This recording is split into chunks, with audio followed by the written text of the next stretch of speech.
നമസ്കാരം. ധന ആകർഷണ ഭൈരവ യന്ത്രം, കുബേരയന്ത്രം, ധനലക്ഷ്മി യന്ത്രം എന്നിങ്ങനെ പല തരത്തിലും ഇന്ന് നമുക്ക് യന്ത്രങ്ങൾ ലഭ്യമാണ്.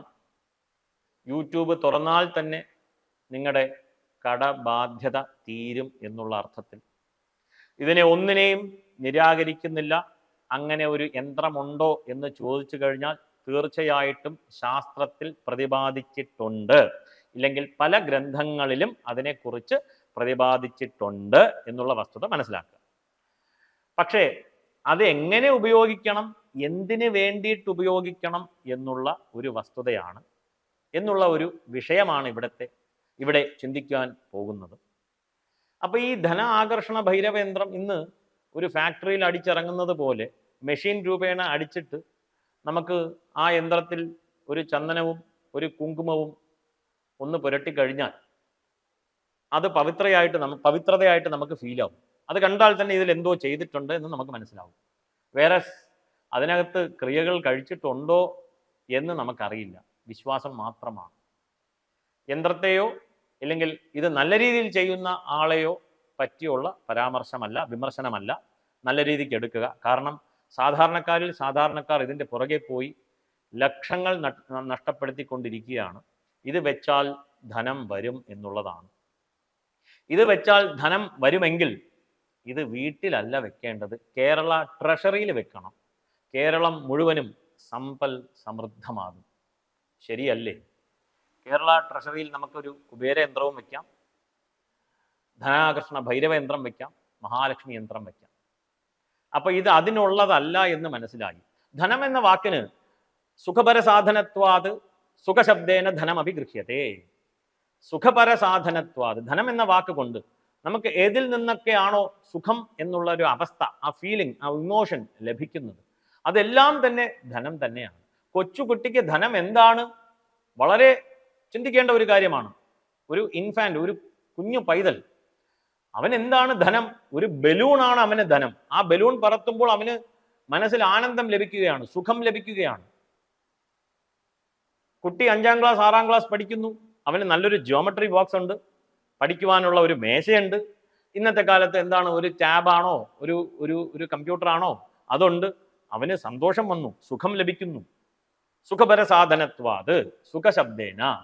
അപ്പൊ അതൊരു ധനമായിട്ട് അവിടെ വർത്തിക്കുകയാണ്. ഇനി പല സാഹചര്യങ്ങളും നമുക്ക് നോക്കാം. വ്യസനേഷു ബുദ്ധിർധനം എന്ന് പറയുന്നു. വിദേശേഷു വിദ്യാധനം, വ്യസനേഷു ബുദ്ധിർധനം, പരലോകേ ധനം ധർമ്മം, ശീലം സർവത്ര വൈ ധനം.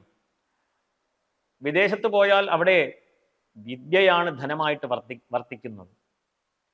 വ്യസനേഷു ബുദ്ധിർധനം, ഒരാൾ വളരെയേറെ ദുഃഖിച്ചിരിക്കുകയാണ്, അവിടെ എന്താണ് ധനം എന്ന് ചോദിച്ചു കഴിഞ്ഞാൽ ബുദ്ധിയാണ് ധനം. ബുദ്ധി പറഞ്ഞു തരും, സങ്കടപ്പെടണ്ടടാ, നീ മുന്നോട്ട് പോകും, നന്നാവും, നല്ലവണ്ണം അധ്വാനിക്കൂ എന്ന ഒരു വാക്ക്, എന്നുള്ളൊരു ബുദ്ധി ചിന്ത അവിടെ ധനമായിട്ട് വർത്തിക്കും.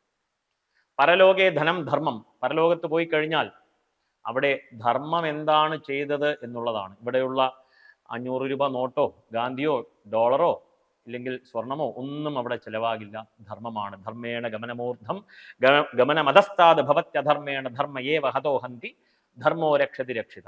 അവിടെ ധർമ്മമാണ് വർത്തിക്കുന്നത്, ധനമായിട്ട് വർത്തിക്കുന്നത് പരലോകത്ത്.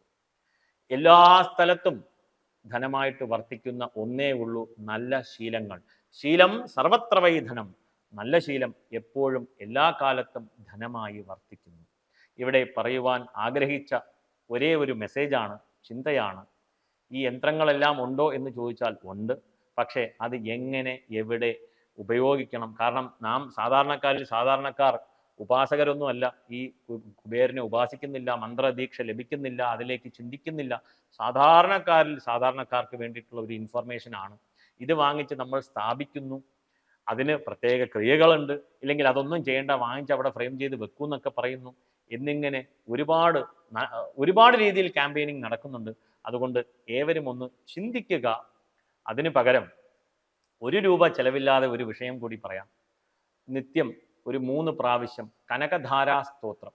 ധനമാണ് നിങ്ങൾക്ക് വേണ്ടത്, ഇല്ലെങ്കിൽ എനിക്ക് കട നിവൃത്തിക്ക് ധനം ആവശ്യമാണ്, എന്ന ചിന്തയുണ്ടെങ്കിൽ 3 പ്രാവശ്യം കനകധാര സ്തോത്രം ജപിക്കുക, രാവിലെയോ വൈകിട്ടോ. 1 രൂപ ചെലവില്ല. ഒരു 6 മാസം 1 വർഷം ശീലിക്കുക. നിങ്ങളുടെ മാറ്റം സ്വയം തിരിച്ചറിയുക. നമസ്കാരം.